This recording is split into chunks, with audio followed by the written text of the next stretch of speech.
What would you do if you lost your job tomorrow? Wanted to retire early? Wanted to work to your own rules instead of those of your employers? Or just needed some extra money? If you are retired or about to retire, the question may even be more stark. If you have no income from a pension, annuity, share portfolio, or other source, what do you do? How do you manage to maintain your mental and financial health? The good news is that we now know that Solo Build It provides a solution with a proven pathway that enables you to create a secure financial future with an online business. Solo Build It, SBI, has been providing a path to a new lifestyle and income stream for everyday people for over 20 years. Like any investment, earning income from your own website takes time and commitment, but as you will soon discover, it is possible, absolutely achievable, and enables you to live life on your own financial terms. Hello, I'm Paul Buckingham, roving ambassador for Solo Build It. In this interview, we meet Jill Loeffler, who in 2009 decided that she wanted to work, travel, and earn her income all on her own terms. The result is sftourismtips.com. Prior to COVID, it was generating between $5,000 and $10,000 a month, depending on the seasons and popular events, from which she gets commissions from sales. Even during the pandemic, and despite a significant traffic drop, her site is in the travel sector, the income completely supports Jill and her husband and has enabled the purchase of 2 properties. So with Solo Build It, they really help you set up the foundation so that you get it right before you start. And I think that's a really important thing. And one of the reasons that they're that they're so much different from their competitors, the make money online quickly. It usually doesn't really happen that way. It's not going to happen overnight, but if you put the time and effort into it, you can absolutely get income from a site, even today. In this first of a 2-part series, we examine the mechanics of what it takes to create an income-generating website. In the second interview, we explore her monetization process, how she makes her money. We'll explore how this relates to you right after this.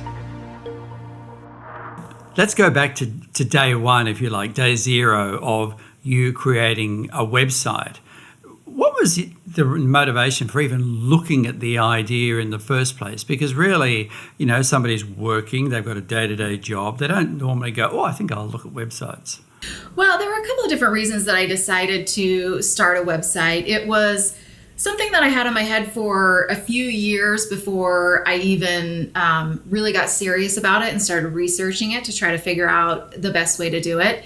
I was working in corporate for a large organization, and while I enjoyed that, I wanted more freedom to be able to travel the world if I wanted to, wanted to work from home, and just kind of wanted the freedom of having my own business and really being able to impact the business day in and day out.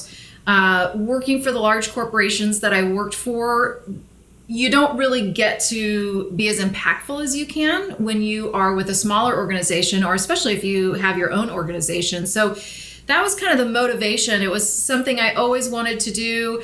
I didn't know if it was going to be a website or something else, but the timing, 2009 is when I started. Websites were already big, but it was still sort of in the early stages. So I feel lucky that that was the thing that kind of just kept coming back to my mind over and over again. And it would allow me the freedom that I wanted and the ability to really create change within my own organization. It's interesting actually hearing you say that, because right now the planet is experiencing a COVID pandemic, and really there are upheavals in all kinds of work environments and all the rest of it. I mean, you've got an established site, and we'll look at that in a moment. But for somebody that's in a situation of, what am I going to do now because my work's changed or my work might change, would a site the idea of site really be still valid? Absolutely. I think that even if you do it as a side business, or if you start as a side business and decide you want to do it full time, or even if you're lucky enough to just jump into full time, there is absolutely so much room for new websites and great websites. There are a lot of websites out there, but I just think there's room for so many more great websites. Well, it's interesting you talk about all of those things, and they're very attractive. And there are plenty of companies online will promote work from home or build your website in 5 minutes, and you'll be able to have your own income and all the rest of it. You know that they are misleading at best and wrong at worst. What is it that provides the ingredients, if you like, for somebody that is wanting to make a change right now? Because it's really a confronting concept, despite the fact that things are so uneven. You want stability in your life. Yeah, absolutely. And I think it's like any other thing that you're going to take on, whether it's a hobby or anything. I think the biggest thing is to learn first. Realize that you probably don't really know. If you've never built a website before, you probably aren't going to know how to do it. So that's one of the great things with Solo Build It, is because they actually take you through what is called the action guide. And I look at it as sort of a master's in building a website, because it teaches you from the beginning how to look at the potential business, how to, it's not really a business plan that you build, but you do get the foundation properly set up before you register your site and before you start working on it. I think a lot of people just jump right in, and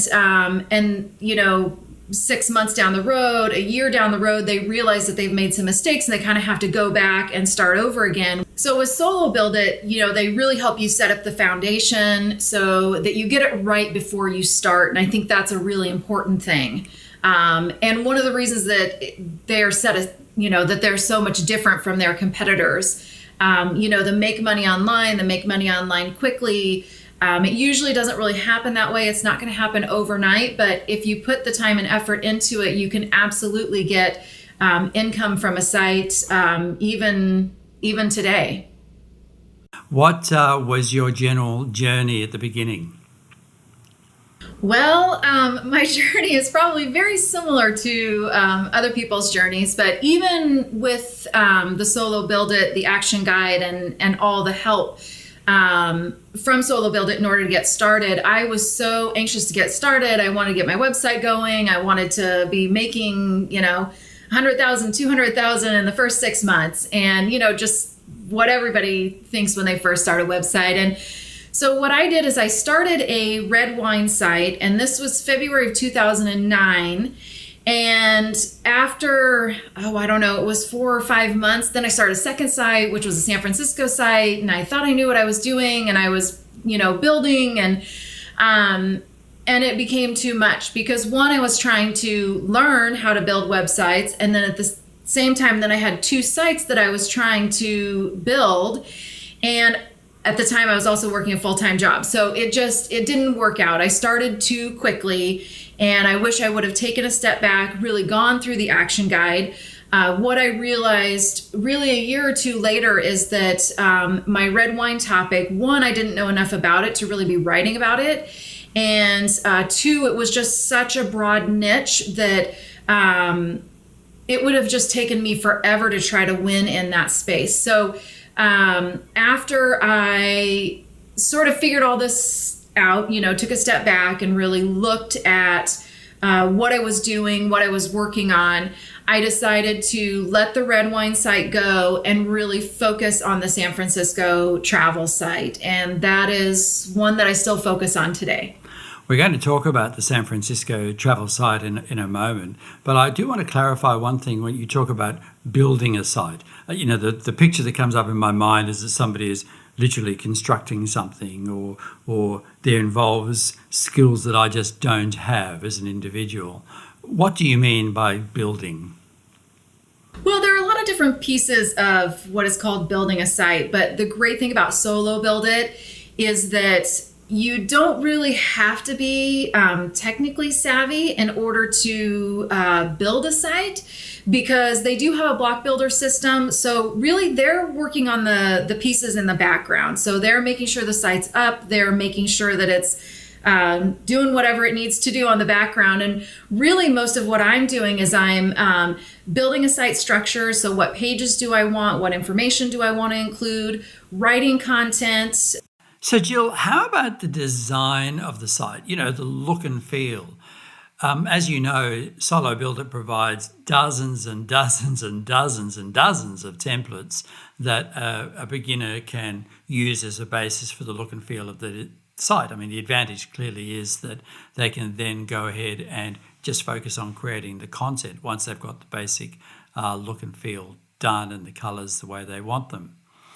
But now, as your site has evolved over all this time, how do you approach design now? Do you find that you still do it that way, or do you get extra help? I have designers actually do the design for me because I am not a designer. So I get to do the fun pieces, the building the content, the visiting a lot of places around San Francisco, the Bay Area, taking pictures, experiencing things. And really then what I'm telling people is my experience of a place. And so there's not a lot of technical know-how. I don't have a lot of technical know-how, and I didn't need it with Solo Build It, which is another reason that it was a great option for me. What is it that makes you feel that you're qualified even to write about stuff that really dozens and probably hundreds of other people are also writing about, and some of them the biggest tourist agencies, for example? What is it that you've got to offer that's any different? I think it's the personal experience. So I feel like a lot of the other websites that I compete against, it's less personal. So not only my personal experience, but also personal access to me. A lot of my visitors know me by Jill. Jill from SF Tourism Tips. And so I'm able to help them feel like they're traveling with a local and help them find all of the great spots. And, some of the things that I do and what's been really helpful to the people that come visit is setting the site up by the month that you're visiting, because most people think, I'm coming in April, so they want all the information about April. I feel like a lot of the other websites on San Francisco are more generic. It's just the things to do whenever. And it changes by season and month. And, there's different great things to do each month and different events, and the weather's a little bit different. So I think I bring that personal touch in addition to, access to me where they can ask questions and, sort of get over the fear of coming to a new place on their own. They feel like they actually know somebody that's there. So I think it's sort of those two pieces that really make me, one, qualified, but also more successful in the niche than those that just travel there for 2 or 3 days, or maybe have somebody in New York that's writing about it, and they've visited San Francisco maybe a couple of times in their life. And the other thing too is that there's a big a buzzword that exists in business and corporate these days, which is being agile. And I imagine that you are highly agile with your site. You can make a change quickly. You can make it relevant, as you talk about with the dates and the months and so on. But even more so, if something suddenly happened tomorrow and, I don't know, there was a big red bus that was going to drive through something, you could do a post about it and people would know that it was there. Whereas a lot of other sites don't have that functionality or that ability to respond. Yeah, and that's absolutely, one of the things that I do is not only am I writing new content, but I'm also continually updating. So that's just part of the regular cycle with my site, is that whenever I go to maybe promote something on social media or somebody's asking a question, I'm always going in and making sure that it's the latest information. I couldn't tell you the number of times that people have sent me things and said, I don't understand this, or I don't understand that. And I look at it, it's like, that's because it's all out of date. And that information was great 5 years ago. But that's one of the things that also helps my visitors feel like they know what's going to be going on, is because I'm constantly updating things and trying to make it, the most relevant. The other piece for me is one, because of living in San Francisco, and two, because of having done the site so much, is that I've done a lot of networking with the restaurant owners, talking to their marketing departments, finding out what's going on. And so that allows me to keep my site really up to date. And I think that's one of the pieces that's a little bit different with some of these larger organizations, is they just don't have sort of that personal connection with a lot of the attractions and local organizations, the event organizers. So I'm continually updating the site quite frequently, in addition to building new pages as I have new ideas, as when people ask questions, and if I get a question over and over again, then I'll build a page on that, because I know it's information that people are seeking out. So let's go back a little bit to when you were first starting, and you may have only had 30 or 50 pages or something like that. How did you know that this was going to work? I mean, what was the first clue you had to, like, oh my God, I think this is going to work?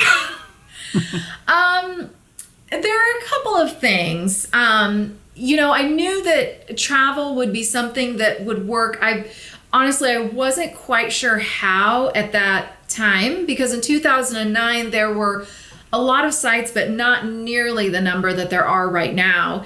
But it was something that when I first started, it was really those first few visitors, and really the people asking the questions, realizing that in some cases I hadn't covered their questions well, but I knew that other people hadn't covered them either. So I think it was really the influx of questions from other people, starting to get some leverage on social media, which means that people are looking for the content, and seeing the traffic that comes in from certain topics that other people aren't writing about, that is coming in free from Google. So I think it's, kind of a combination of things. And probably, that first dollar that I made on the site when I was still working a full-time job, 25 cents, I made 25 cents today. And, it sounds small, but in the beginning, especially those first few months, it's pretty exciting to make money online. I'm making money online. Oh, okay, it didn't start as much, but it's definitely grown from there, and I've learned so much over the last 11 years. So I would say it's probably a combination of all those things. So is there a subject that you're interested in enough that you feel could be turned into an income-generating website? I'll bet that there is. And then the other question is, are you willing to explore Solo Build It's rock-solid support and education resources that enable you to achieve your goal? If so, don't miss the next part of this interview series, where Jill outlines her monetization process, that is, how she makes her money. And finally, you need to make sure that we can let you know when the next in this series and all the other YouTube videos from Solo Build It is ready. You can do that by subscribing to this YouTube channel. Just hit the subscribe button just below this screen here, or up in the top corner just up there. It depends on what device you're on. Either way, I can't wait to see you. Thanks.